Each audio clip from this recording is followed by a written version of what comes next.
opportunity to come together as a community. Today is a very, very special gathering. We have the most fantastic, fabulous Favianna Rodriguez with us. And I want to just set a little bit of the context, but before that, let me tell you that this session will be recorded today. We just want you to be aware of that. And that at the following this gathering, our colleague Nina Lopez, I will be sending kind of an evaluation for you. Would love to hear from you and really get some feedback on our gatherings. I want to, before I introduce Favianna, want to share that this gender justice coloring book, which we're very excited about, which you learn about today, is really a project that has come out from the Culture Change Fund, which is a fund that is held at the Women's Foundation of California with a number of funders and partners, really thinking about how to reimagine ourselves in this country, not just at this moment in time, but for the future, but also how to galvanize communities to come together in a way that is also connecting us to our inner creativity, for our community creativity, and our ability to really change things for ourselves. So we're really excited about this project and our partnership with Favianna Rodriguez, who many of you know, but for you who don't, she's the executive director of Center for Cultural Power. She identifies as a queer Latina, queer Afro-Latina from Peru, lives in Oakland, but her connections and her art has really touched so many across the United States and beyond.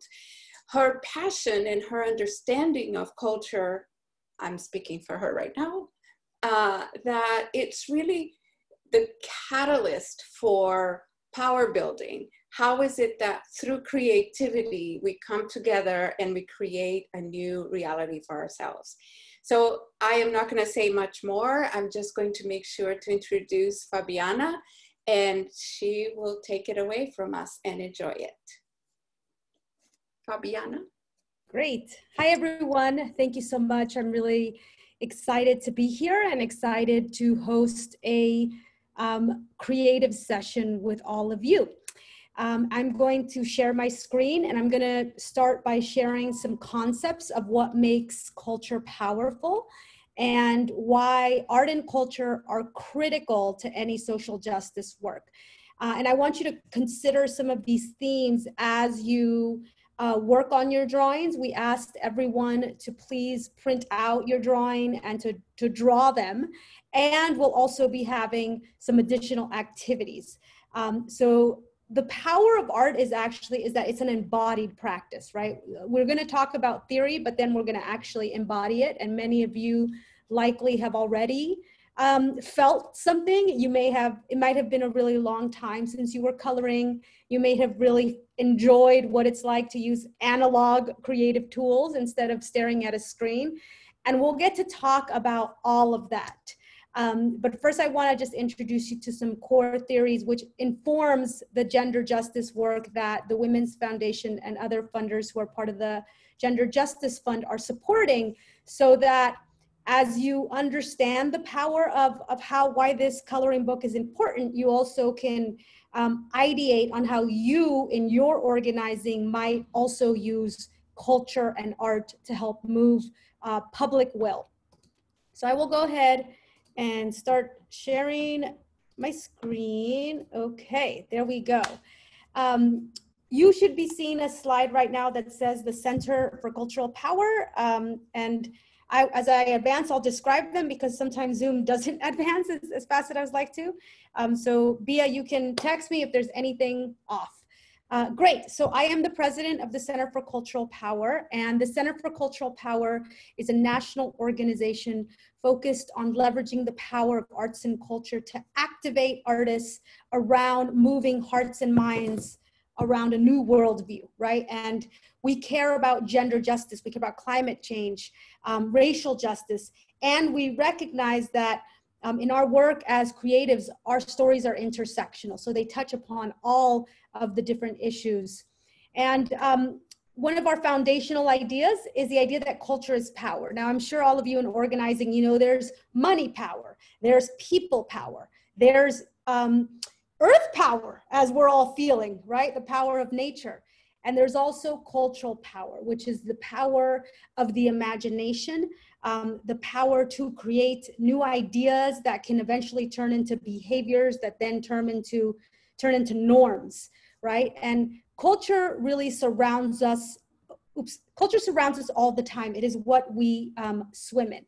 So quick reminder, if you don't have these materials, as I am giving, as I'm explaining some of these concepts, please grab paper. You need at least 2 blank sheets. Ideally, get yourself some markers. If you have a Sharpie, great. And if this is the link to the coloring book, I can't type it into the chat, but maybe one of my coworkers who's on can type it into the chat. That would be great. It's bit.ly/all bodies deserve lowercase. Great, so let's keep it moving. I love the metaphor of the wave because culture is exactly like the ocean. Culture is what we swim in. And it is really the force that moves us forward, because since the beginning of time, since human beings have been on this planet, we have understood the world around us through science and through art, right? Whether it was drawing on caves or telling stories around a fire, culture has been such a core part of who we are. And just like water, when you throw a rock in the water, you can create ripples, right? Culture, we shape culture and culture shapes us, right? If we think about, for example, how it is that LGBTQT rights got normalized in our pop culture, it's a story that's actually happened over the last 25 years or so, which is that Ellen DeGeneres first came out in 1997 on national television. And at that point, we had not had any stories about LGBTQ characters on TV. That was especially not on primetime TV. And so when Ellen came out and sort of began a movement of storytelling, especially on television, you then had examples like Will and Grace, Queer Eye, eventually the L Word. And these depictions in the media impacted the writing sector. It was impacted sports. Little by little, culture began to normalize LGBTQT stories. And together with the grassroots activism that was happening for equality, we were able to shift hearts and minds. So by 2015, the Supreme Court legalized gay marriage, but let's consider how long that took, right? It was from 1997 to 2015, that's 18 years. During those 18 years, culture changed, public opinion changed. And so we in the cultural realm have the ability to build public will towards wins.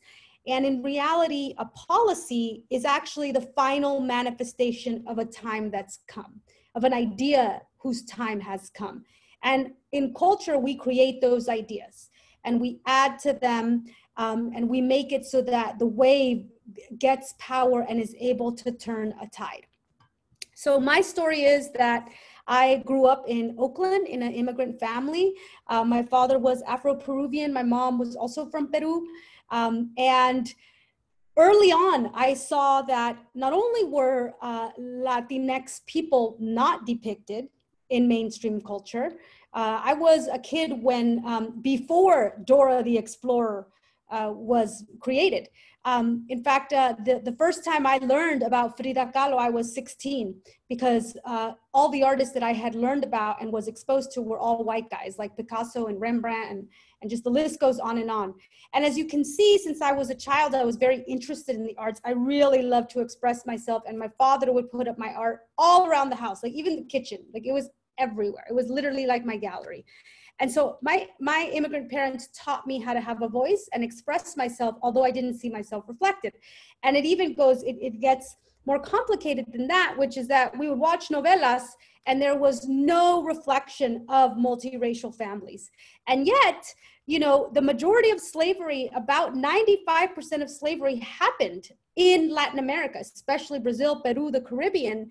And yet our Afro-indigeneity was erased. And so I felt it on multiple levels, not just from white American society, but even from the narrow depictions of Latinx culture and who we were.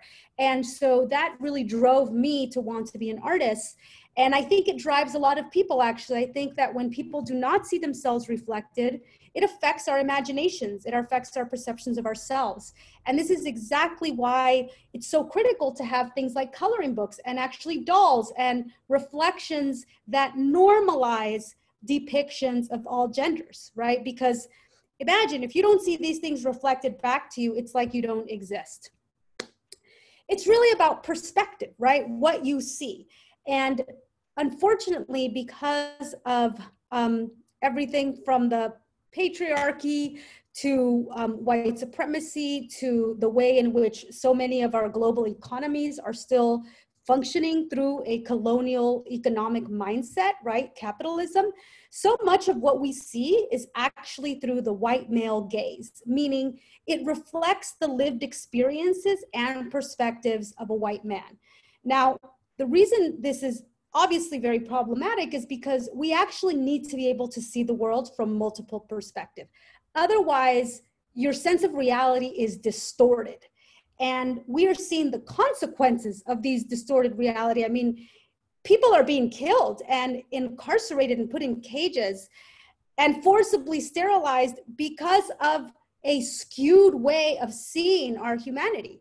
And so we have to recognize that perspective. We need the perspective of disabled people. We need the perspective of immigrants, of Black trans people. We need the perspective of, people of all experiences so that we can assess reality in a well-rounded way, right? Because we can't just wear the white male gaze glasses. That actually is often a privileged perspective of the world that erases our ancient stories and really our experiences.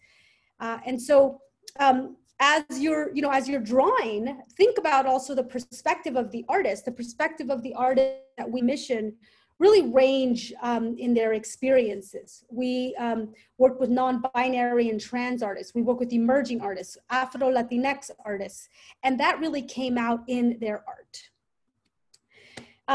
As I said, culture impacts politics and economics, and it is a battlefield. So culture is not neutral. It's never neutral. And yet, often I think we think that the visual language or the films, the shows we see on TV are neutral, but they're actually not. If you look at all positions of power throughout the cultural industry, whether it's in publishing, music, TV and film, gaming, advertising, 90 to 96% of positions of power, finance, executive leadership are held by white men, which means that their perspectives and their views and their interests, priorities are shaping the cultural sector, right? And so we have to also build cultural power, and we do that by the creation of culture, right? Which is that we need our songs, our films, our shows, our coloring books, our games, our dolls to reflect the things that are important to us, because in that way we will help normalize a different kind of worldview. And really the worldview is that all genders belong, they all deserve safety, and that no matter what your genitalia or your gender expression is, that you deserve to be safe, welcomed in community, thriving and healthy. And finally is that we urgently in the gender justice space need to move towards the direction of ideas. Now, I've been in the reproductive justice space for many, many years. I came out about my abortion in 2012, and I realized that so often people wanted to talk about the painful narrative around abortion. And for me, my abortion was not a painful narrative. It was actually a narrative in which I felt I had options and I felt supported in my decisions.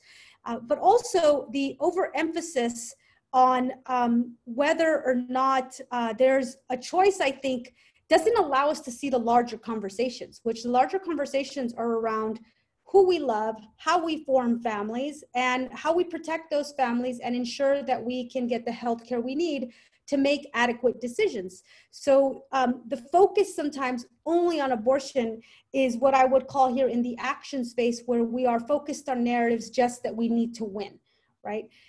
But we also need the bigger picture. We need ideas. We need to talk about what it would feel like and be like if we had a world in which we actually had comprehensive health care about our bodies, right? Including reproductive care, but just overall health care, mental health, and the ability to create our families and the tools and the support and the infrastructure. And so the world of ideas is really the world of the yes. What is your yes? What is our collective yes? And that is what informed us in creating this book, this coloring book, that was inspired so much by the work of Stories at Scale, which I'll talk about in a second. Some recent examples of just how critical it is to actually come from a power position of aspirational values, right, is the election.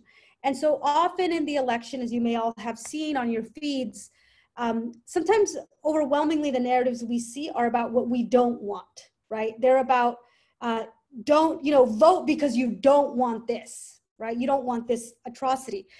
And in reality, that is not as compelling as talking about the world we can have when we are civically engaged, right? Together we have power, we care for each other, we can create a future in which we are working with nature and in harmony with nature. And so that is some of this, we are carrying over these ideas to our election work as well. And we have already noticed just that levels of engagement go up when we get to acknowledge the pain, but focus on a future that is a future that we want and where we feel included. This is another piece, Vote for Her. Here I am talking about Mother Earth. It's a very critical moment, as you all know. We're experiencing the wildfires. And one thing that was also interesting that we learned is that often, not only do we need to talk about the big narrative, right? We also need to help people see different behaviors. They need to see them. And this year is an especially hard year because voting is, not only is there voter disenfranchisement, there's misinformation, and it's actually complicated to vote. So what I learned after making this poster is that I realized, we can't actually say 11/3 because that's kind of the last date to vote. And now we have to help people change their behavior. It has to be kind of like voting season. Like you actually need to make a plan, a voting plan, because, maybe you should vote early, in person, by mail, drop box. And here what I'm doing is I'm naming the behaviors that people can take. And this is actually very important. This is why we do the work we do around using what we call a story platform, which was developed, in this case, Stories at Scale was developed by Liz Mann. And we're also using a story platform for the election work, right? Which are a set of sort of big ideas that help guide the work, while also knowing that we need to help people imagine. And you don't just help people imagine by talking to them, you show it to them. And that's the power, again, of the coloring book, is we're actually showing them a different set of behaviors and instances. So now, drum roll, please. Let's move into showing you the book, the coloring book. Let me just grab my printout 1 second here. Here we go. Great. So this coloring book is the result of a lot of research, partnership, working closely with women-run organizations across the spectrum of gender justice to think about what were the stories and what were the themes that we wanted to explore as a movement, right? Because I'm an artist, I might have great ideas, but it's also important to create art with a strong body of knowledge and of, informed research that we co-create with our movement partners, because that allows us to position our creations, our work, our art in a way that can also help accelerate where we want to go. So this book is something that helps us imagine a future world in which all bodies and genders are represented. And again, this was a collaboration with the Women's Foundation of California. And I am going to show you the story platform. Now, sorry, this is my only ugly slide. I just could not figure out what was going on here, but I usually don't do this much text, but I will be, please bear with me as I walk you through this. So first is the platform of joy and pleasure, right? Is that we have to centralize joy, because especially right now, when we have the reality, the painful consequences of normalized sexual assault, normalized rape culture is really front and center of our culture, right? We are seeing documentaries like Surviving R. Kelly, On the Record, right? That tells the story of Russell Simmons. We're seeing very powerful perpetrators be exposed. And we know that the cost of sexual assault is significant, it's lasting, and it's traumatic. And we also need to show what a world of joy and pleasure looks like, because we don't want rape culture. But what is the opposite of rape culture? It is a sexually liberated, free, safe culture in which all bodies can express themselves and communicate and experience pleasure without the fear of punishment or shame or violence, right? Because people do experience violence for their decisions on who they want to be sexual with. The second pillar of the story platform is abundant, not scarce. And of course, we know how bad the narratives of scarcity and how effective they are, because narratives speak to our emotions, right? They're designed to really speak to our emotions instead of our brains. And so to challenge scarcity, we need abundance. Transformational healing and access to healthy communities that we need to heal. I mean, the gender violence that has happened throughout not just our lifetime, but of our ancestors requires healing. We need restorative justice cultures, and we also need to belong so that we can build healthy communities. Resources to thrive, right? Housing, medical services, money. And finally, we are interconnected. And, this is where our ecofeminism really came in, which is that Mother Earth is also an organism. It's a body as well. And we also need to honor the bigger body that we're on, literally is like spinning around right now in outer space. We are on a star that is spinning in outer space. And so how we can be interdependent with each other, but also the planet. And so now I'm going to show you some examples of the work that is in the book. This piece by Micaela Oteri. Make sure I have the right list here. Okay, yes. Oops.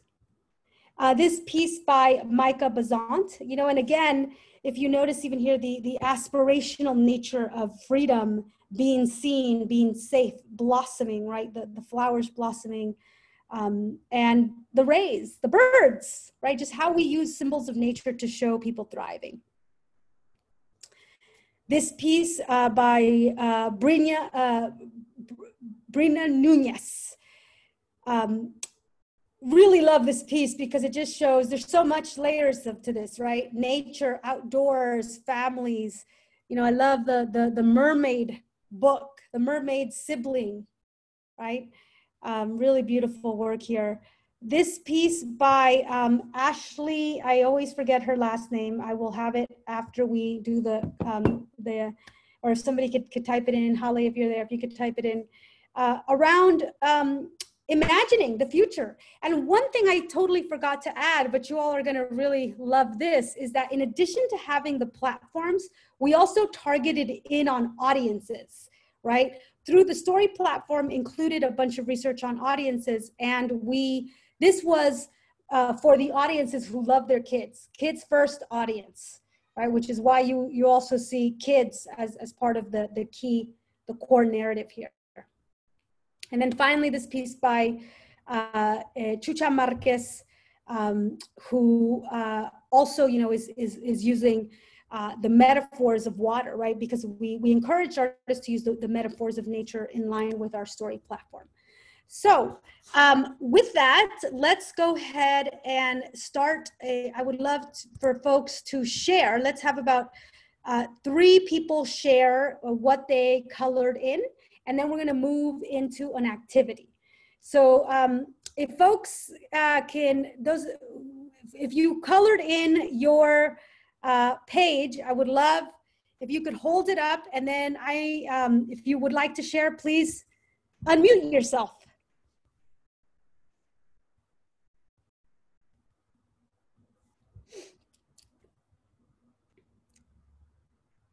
Okay, so tell us, please, Nina, tell us about yours, please. And tell us what you experienced as you were drawing. It was like a return of who I was, you know, as a kid, of just sort of like this, you know, what's the word I'm looking, like the stress-free time in my life, right? It was very sort of meditative in that sense. But I colored the mermaid sibling one. Oh, nice. And then sort of as you were talking, Favianna, I just added a couple words at the bottom that sort of, you can't see it, but just, you know, joy, power, equity, safety, opportunity, love, health, that I think that is sort of represented in this picture. And something that I noticed too as you were going through your slides is that there's this sort of a patch on this person's book. Oh, yeah. That it's used on a couple other pages as well, and I was wondering if that's representative of something. I wonder, maybe that's actually probably the artist's self-portrait. Oh. I actually think they always wear that jacket now that I think about it. Wonderful. Thank you so much, Nina. Okay, who else? Who would love to share if you drew yours?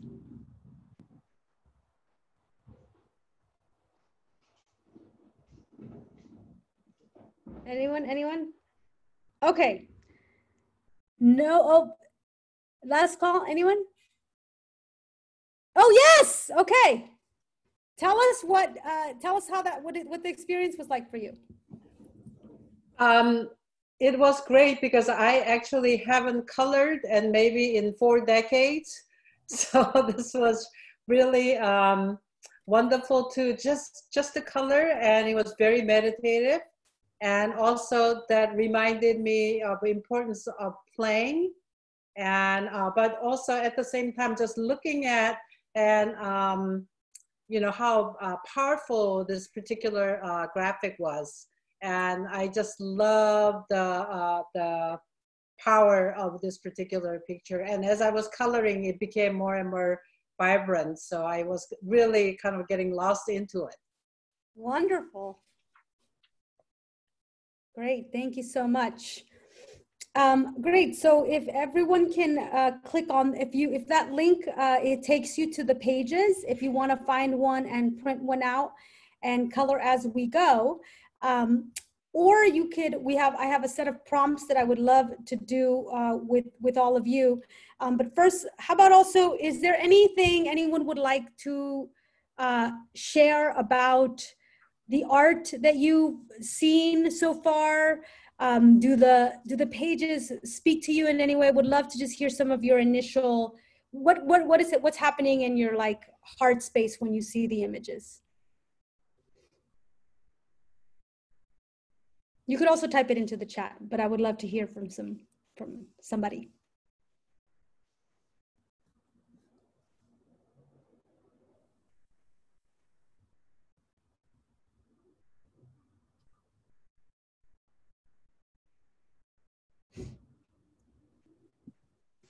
Hi, this is Marianne.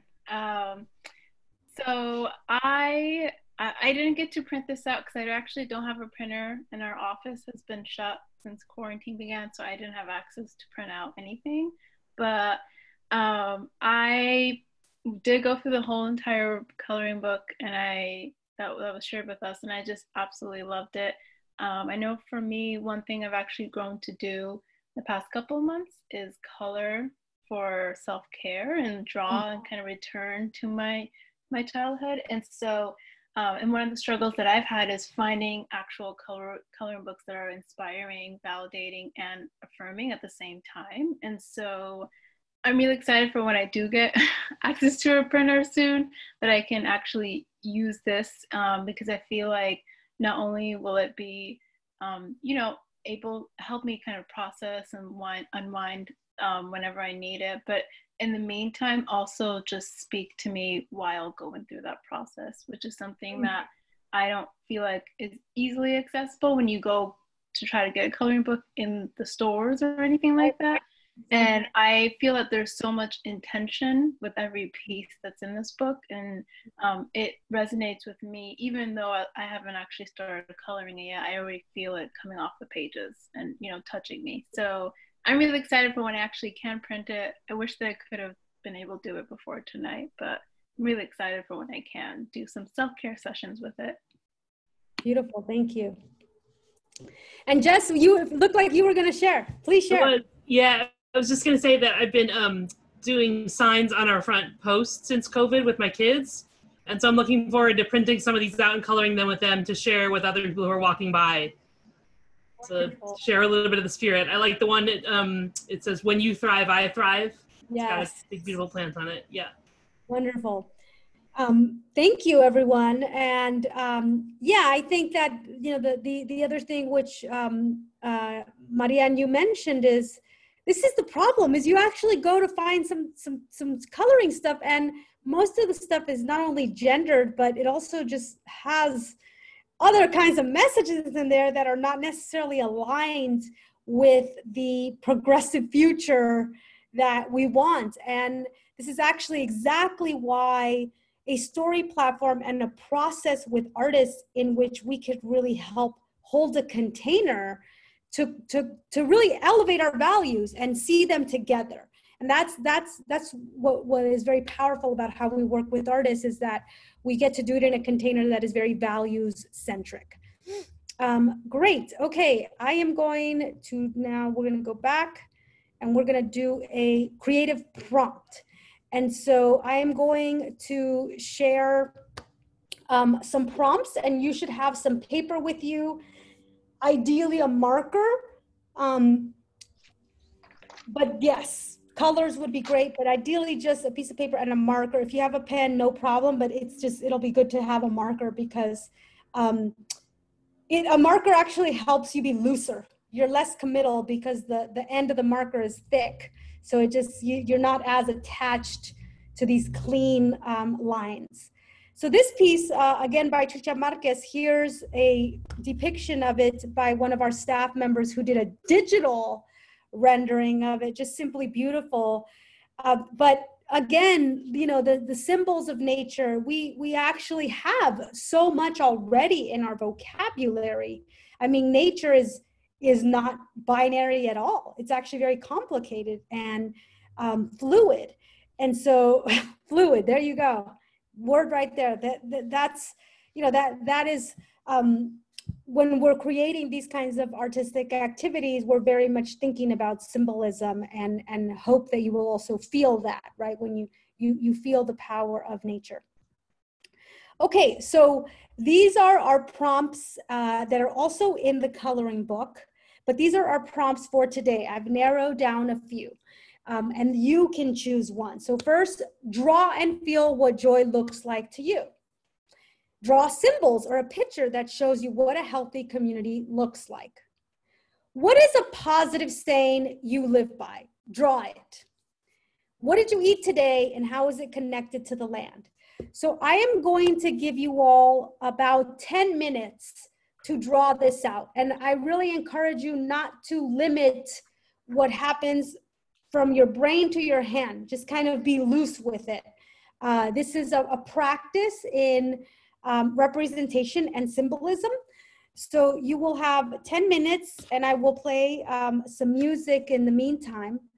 Choose a prompt and go ahead and draw, and we will also share. So I'll tell you that ahead of time, so, but no pressure.